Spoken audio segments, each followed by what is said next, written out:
শীতের এই মৌসুমটির নাম কোরআনে কারিমে আল্লাহ রাব্বুল আলামিন সূরা কুরাইশের মধ্যে উল্লেখ করেছেন, ইলাফিহিম রিহলাতাশ শিতাই ওয়াস সাইফ।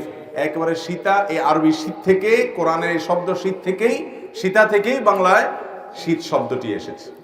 তো শীতের এই মৌসুমকে কেন্দ্র করে প্রিয় নবী সাল্লাল্লাহু আলাইহি সাল্লামের অনেকগুলো হাদিস আমরা জানি, যে হাদিস থেকে আমাদের নিত্য নতুন অনেক বিষয় জানার আছে, বোঝার আছে।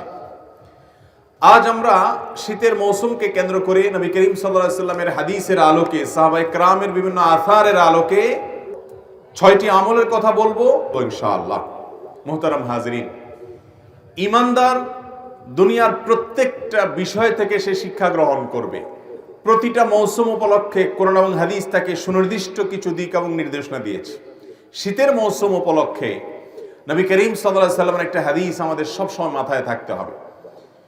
সে হাদিসটি আবু হুরায়রা রাদিয়াল্লাহু তাআলা আনহু বর্ণনা করেছেন। নবীজি সাল্লাল্লাহু আলাইহি সাল্লাম বলেছেন, ইশতাকাতিন নারু ইলা রাব্বিহা। জাহান্নাম আল্লাহ রাব্বুল আলামিনের কাছে একবার অনুযোগ করেছে, ফরিয়াদ করেছে। আল্লাহর কাছে জাহান্নাম বলেছে, আল্লাহ, ক্বালাত রাব্বি আকালা বা'দি বা'দা। আল্লাহ, আমার এক অংশ, জাহান্নামের একটা অংশ অপর অংশকে গ্রাস করে ফেলে, গিলে ফেলে, খেয়ে ফেলে। কারণ জাহান্নামের দুইটা পার্ট, একটা হলো নার বা আগুন, আরেকটা হলো জামহারির বা ঠান্ডা। তো জাহান্নাম তার ভাষায়, আল্লাহ রাব্বুল আলামিন তার সকল সৃষ্টির ভাষা বোঝেন, তিনি সবকিছু জানেন, আলিম, তিনি সবকিছু তিনি জানেন। তো জাহান্নামের কথা বলার শক্তি আল্লাহ দিয়েছেন, জাহান্নাম কথা বলছে আল্লাহ তাআলার সাথে। তো আল্লাহ রাব্বুল আলামিন জাহান্নামকে যখন সে বলেছে যে আমার রাক্ষসে ভাবের কারণে এক অংশ অন্য অংশকে গ্রাস করে ফেলে, আল্লাহ রাব্বুল আলামিন তখন জাহান্নামকে ফাআযিনা লাহা বিনাফাসাইন, দুটি শ্বাস ছাড়ার সুযোগ, অনুমতি দিলেন, যে ঠিক আছে, তোমার ভাব এবং তীব্রতা কিছুটা কমানোর জন্য দুটি ভাব তুমি ছাড়বে। নাফাসুন ফিস সাইফি ওয়া নাফাসুন ফিস শীতা, একটি নিঃশ্বাস হলো গরমকালে, আরেকটা হলো শীতকালে। যেহেতু জাহান্নামের দুটি বিভাগ আছে, গরম এবং ঠান্ডা। নবী করিম সাল্লাল্লাহু আলাইহি ওয়াসাল্লাম হাদিসের শেষে বলেছেন, ফাহুয়া আশাদ্দু মা তাজিদুনাহু মিনাল হার ওয়া আশাদ্দু মা তাজিদুনা মিনাজ জামহারির আও কামা ওয়ারাদা ফিল হাদিস। দুনিয়াতে তোমরা যে গরমের তীব্রতা দেখছো, এই হাদিস থেকে বোঝা যায় যে সেটি হলো জাহান্নামের ছোঁয়া, সে ভাব, সে বাষ্প, সে নিঃশ্বাস, যে ত্যাগ, তার একটি আলামত মাত্র। আল্লাহ তাআলা এটাকে পৃথিবীর এক এক অঞ্চলে এক এক সময়ে ডিস্ট্রিবিউশন করেন, এক এক মাত্রা ডিস্ট্রিবিউশন করেন, যেখানে যতটুকু প্রয়োজন আল্লাহর হিকমা অনুযায়ী। কিন্তু দুনিয়াতে যে শীত বা যে গরম আমরা অনুভব করি, এগুলো মূলত জাহান্নামের ছোঁয়া, ভাব এবং নিঃশ্বাস। মুহতারাম হাজিরিন, এই জন্য শীতের মৌসুম আসলে, একইভাবে গরমের মৌসুমের জন্য আমলটি প্রযোজ্য। প্রথম আমল হলো এর উৎপত্তি নিয়ে চিন্তা করা। আমরা এই মজলিসে শত শত হাজারো মানুষ আছি যাদের বয়স 40, 50, 60 বছর পার হয়ে গেছে। আমাদের জীবনে প্রত্যেক বছর একবার করে শীত এসেছে, একবার করে গ্রীষ্ম এসেছে। নবী সাল্লাল্লাহু আলাইহি সাল্লামের এই হাদিসকে শীত এবং গ্রীষ্মের তীব্রতার সময় অনুভব করে, এই হাদিসের আলোকে এর প্রতি ঈমান আনয়ন করা এবং জাহান্নামের তীব্রতা সম্পর্কে অনুভব করা, চিন্তা করা, ভাবা, এই সুযোগটি আমাদের বেশিরভাগ মানুষের জীবনে হয় নাই। মুহতারাম হাজিরিন, হাদিসটি বুখারীতে বর্ণিত, বিশুদ্ধ হাদিস, মুহাদ্দিসিন ইকরামের কোনো দ্বিমত নেই।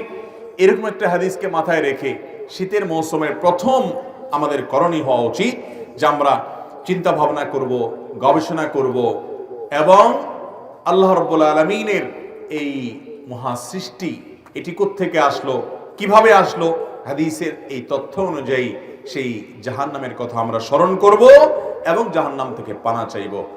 আল্লাহ, দুনিয়ার এই গরমের তীব্রতা, শীতের তীব্রতা যদি এত কষ্টদায়ক হয়, জাহান্নামের আগুন এবং জামহারিরের তীব্রতা কত মারাত্মক হবে, এটা তো বাষ্প বা ভাব, তাহলে মূলটার অবস্থা কি? অতএব আল্লাহুম্মা আজিরনা মিনান নার, আল্লাহ আপনার কাছে আমরা জাহান্নামের আযাব থেকে আশ্রয় চাই, পানাহ চাই। আল্লাহ তাআলা আমাদের সবাইকে জাহান্নামের আযাব থেকে পানাহ লাভ করার তৌফিক দান করুন। নাম্বার 2, শীতের মৌসুমটাকে বিভিন্ন বর্ণনায় রাবিউল মুমিন বলা হয়েছে, অর্থাৎ এটা ঈমানদারের জন্য বসন্তকাল। বসন্তকালে যেরকম ফল ফসল ফোটে, শীতের মৌসুমে ইমানদারের আমলের বসন্তের ফুল ফুটে, আমলের ফুল ফুটে। নবী করিম সাল্লাল্লাহু আলাইহি ওয়াসাল্লাম তিরমিজি বর্ণিত হাদিসে বলেছেন যে আশ-শিতা এটা হলো আল গানিমাতুল বারিদা, আশ-শিতা ফিস সাওম, আস-সাওম ফিস শিতা। গনিমতে বারিদা বা শীতল সুবর্ণ সুযোগ। শীতল সুবর্ণ সুযোগ মানে যে সুযোগটা যে কেউ নিতে পারে। এত সুন্দর এবং এত ভালো একটা সুবর্ণ সুযোগ হলো আপনার আশ-শিতা ও আস-সাওম ফিস শিতা, অর্থাৎ আপনার শীতের মৌসুমে রোজা রাখা। এই শীতের মৌসুমে রোজা রাখা এটাকে সুবর্ণ সুযোগ বলা হয়েছে। কেন? কারণ এই মৌসুমে দিন থাকে ছোট এবং রাত থাকে বড়। মোহতারাম হাজরিন, এই জন্য শীতের মৌসুম উপলক্ষে অন্যতম একটা আমল হলো দিনের বেলায় নফল রোজা রাখা। শুধু শীতের মৌসুম এই উপলক্ষে রোজা রাখার কথা হাদিসে বলা হয়েছে, উৎসাহ দেওয়া হয়েছে। সাহাবায়ে কেরাম রাখতেন খুব আগ্রহ সহকারে, এবং নবী করিম সাল্লাল্লাহু আলাইহি সাল্লাম এটাকে আল গানিমাতুল বারিদা বলা হয়ে বলেছেন। মোহতারাম হাজরিন, তাহলে শীতের মৌসুম উপলক্ষে অন্তত 1-2টা নফল রোজা হলেও রাখার চেষ্টা করব তো ইনশাআল্লাহ। আজকে জানলাম এইবারের মৌসুমেই আমি আমল করার চেষ্টা করব, কারণ আগামী মৌসুম পর্যন্ত আমি হায়াত পাবো কিনা, সুযোগ পাবো কিনা সেটা জানি না। অতএব এবারে ইনশাআল্লাহ আমল করব তো। আল্লাহ তাআলা আমাদেরকে আমলের তৌফিক দান করুন। 3 নম্বর আমল হলো শীতের মৌসুম উপলক্ষে তাহাজ্জুদের বিশেষ চেষ্টা করা। তাহাজ্জুদ তো পরের কথা, ফজরের নামাজই হারায় গেছে। এখন মুসলমান ফজর নামাজ পড়তেই কষ্ট হয়ে যায়। অনেক দিনদার মানুষ আছে 4 ওয়াক্ত সালাত পড়ে, কিন্তু ফজরটা পড়তে তার কি হয়? কষ্ট হয়। মুহতারাম হাজরিন, শীতের মৌসুম আসলে একজন ইমানদার শুধুমাত্র তার সামান্য সদিচ্ছা থাকলেই তিনি তাহাজ্জুদ পড়তে পারেন। ফজর তো বটেই, তাহাজ্জুদও পড়তে পারেন। একটি হাদিস মুআজ্জামে তবরানীতে বর্ণিত হয়েছে। নবী করিম সাল্লাল্লাহু আলাইহি সাল্লাম বলেছেন, কিছু মানুষের কাজ দেখলে, আমল দেখলে আল্লাহ রাব্বুল আলামিন হেসে দেন। আল্লাহর হাসাটা তার শানের সাথে যেভাবে হবে সেভাবে, আমরা এর কাইফিয়ত জানি না, কিন্তু হাদিসে আসছে যে আল্লাহ রাব্বুল আলামিন হেসে দেন বান্দার কিছু আমল দেখলে। এর ভিতরে এক শ্রেণীর মানুষ আছে যারা বহু কষ্ট উপেক্ষা করে, ধরেন শীতের সময় শীতের তীব্রতা, কনকনে শীত এবং ঠান্ডা, এটা উপেক্ষা করে, এটা সহ্য করে তারা উঠে যান এবং দাঁড়িয়ে সালাত আদায় করেন। তাদের দাঁড়িয়ে এই সালাত আদায় করা, এটা দেখে আল্লাহ রাব্বুল আলামিন হেসে দেন এবং ফেরেশতাদেরকে তিনি জিজ্ঞাসা করেন, মা হামালা আবদি আলা মা সানা, আমার বান্দা যা করলো এটা কেন করলো? এই শীতে, এই কষ্টে সবাই লেপে কম্বলের নিচে শুয়ে আছে, আরে কনকনে শীতের মধ্যে সব ফেলে দিয়ে জুবুথুবু হয়ে সে কেন দাঁড়িয়ে সালাত আদায় করছে? তখন ফেরেশতারা আল্লাহ রাব্বুল আলামিনকে জবাব দিলেন। আল্লাহ রাব্বুল আলামিন জানেন সবকিছু, শুধু তার থেকে শুনতে চেয়েছেন। তারা জবাব দেন যে আল্লাহ, রাজা আমা ইনদাক ওয়া শাফাকাতা মা ইনদাক মিম্মা ইনদাক, আল্লাহ আপনার কাছে যে নেয়ামত আছে, পুরস্কার আছে, এটার প্রত্যাশায় তারা দাঁড়িয়ে সালাত আদায় করছে। আর আপনার কাছে যে আযাব আছে, সেই আযাব থেকে পানাছে তারা এই কাজটি করছে।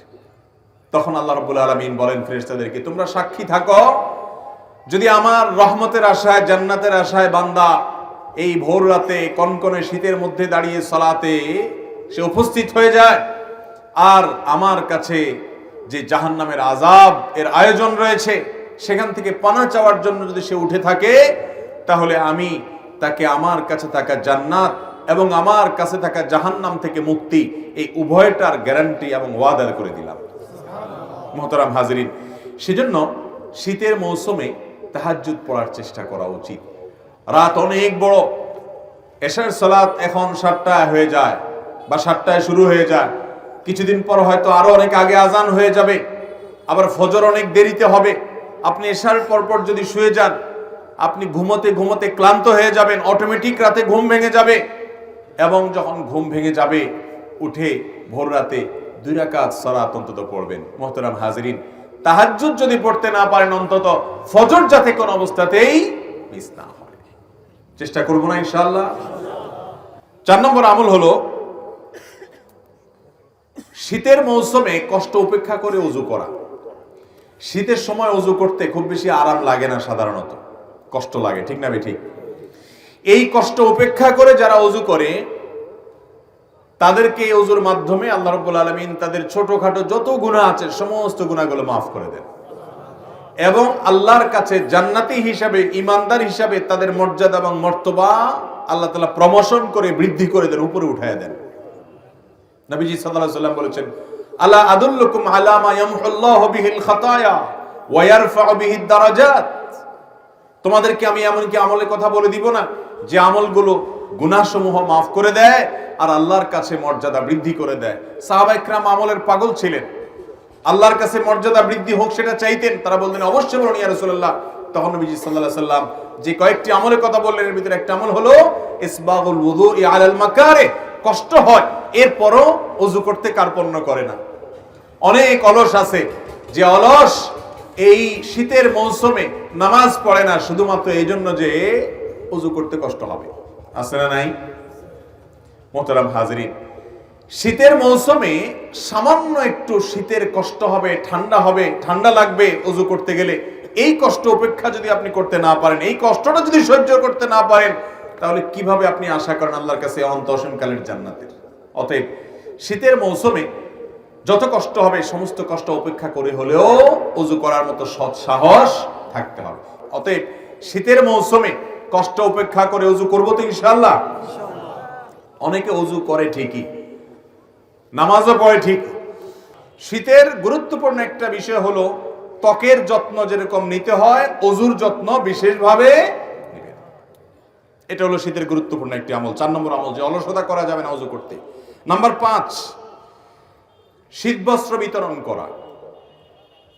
এদেশে এখনো শত শত হাজারো মানুষ শীতের সময় কনকনে শীতে কাঁপতে থাকে।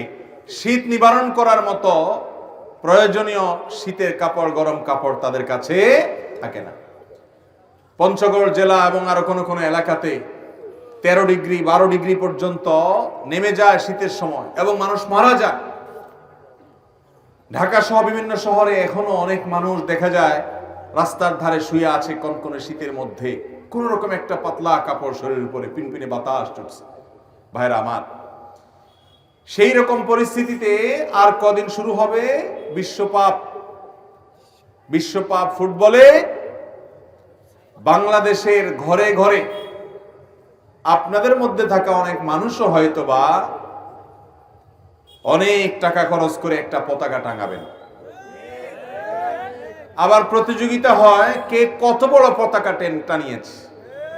আমার লজ্জা হয় যখন দেখি মিডিয়াগুলো সেটাকে পজিটিভলি সেটাকে উপস্থাপন করে, ইতিবাচক ভাবে তুলে ধরে, মনে হচ্ছে একটা কিছু ঘটায় ফেলছে, যে সবচেয়ে বড় পতাকা নির্মাণ করেছে, তৈরি করেছে অমুক। যে দেশে পোশাকের অভাবে শীতের সময় এখন অনেক মানুষ কম্পমান থাকে, কষ্ট করে, অনেক বাবা তার সন্তানকে শীতের সময় একজোড়া মোজা কিনে দিতে পারেন না, শীতের সময় একটা সোয়েটার ভালো দেখে কিনে দিতে পারেন না। সেই দেশে এইরকম ভিনদেশীদের পতাকা টাঙানো এটা আমাদের জন্য লজ্জা ছাড়া আর কিচ্ছু না। অনেকে আছে নিজের বাড়ির রং পরিবর্তন করে তার পছন্দের দলের পতাকা সেই বাড়ির দেয়ালে আঁকে। আছে না নাই? হাজার হাজার লক্ষ টাকা তিনি খরচ করে তার পছন্দের দলের পতাকা আঁকছেন তার বাড়ির দেয়ালে, পুরো বাড়িকে সাজাচ্ছেন সেভাবে। অথচ বহু বনি আদম, বহু আদম সন্তান, এই দেশের বহু মানুষ এখন গৃহহারা হয়ে রাস্তার পাশে ফুটপাতে হয়তো শুয়ে আছে। ঠিক না বেঠিক? মোহতারাম হাজিরিন, আপনারা বিশেষ করে এখানে বেশিরভাগ যুবকরা আছেন, আপনারা যদি না জাগেন এই দেশের পরিবর্তন কোনোদিন হবে না। আপনাদেরকে জাগতে হবে। আপনি আপনার বন্ধুদেরকে বোঝাবেন, তুমি ভিনদেশীদের পতাকা এদেশে টাঙাচ্ছ, সেটাকে তুমি অন করছো, সেটা নিয়ে গর্ব করছো, টাকা ঢালছো। এই পতাকার টাকাটাই বাজেট করে কোন একটা মানুষের গায়ে মুড়িয়ে দাও, তার চাদর আকারে তাকে দাও। এইটা দিয়ে কোন একটা কাপড়, একজোড়া মোজা, তোমার আশেপাশে বহু বাচ্চা দেখবে শীতের সময় সকালবেলা হয়তো মক্তবে যাচ্ছে, স্কুলে যাচ্ছে, পায়ে মোজা নাই, মাদ্রাসায় যাচ্ছে, তাকে একজোড়া মোজা কিনে দাও। তোমার এই টাকাটা এই টাকাটা যথাস্থানে ব্যবহার করা হবে, এটা তোমার জন্য সার্থকতা হবে।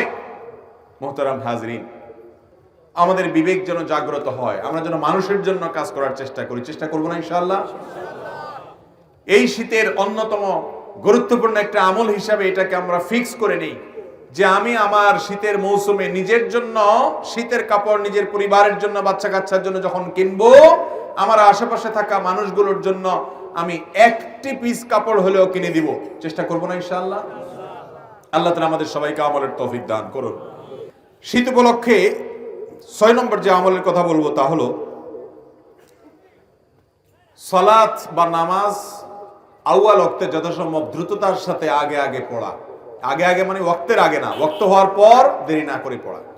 কারণ নবী করিম সাল্লাল্লাহু আলাইহি ওয়াসাল্লাম শীতের মৌসুমে সালাত খুব তাড়াতাড়ি পড়তেন, আর গরম হলে একটু দেরিতে পড়তেন। বিশেষ করে যোহরের নামাজ শীতের সময় একটু আগে আগে পড়া, গরমের সময় একটু দেরি করে পড়া।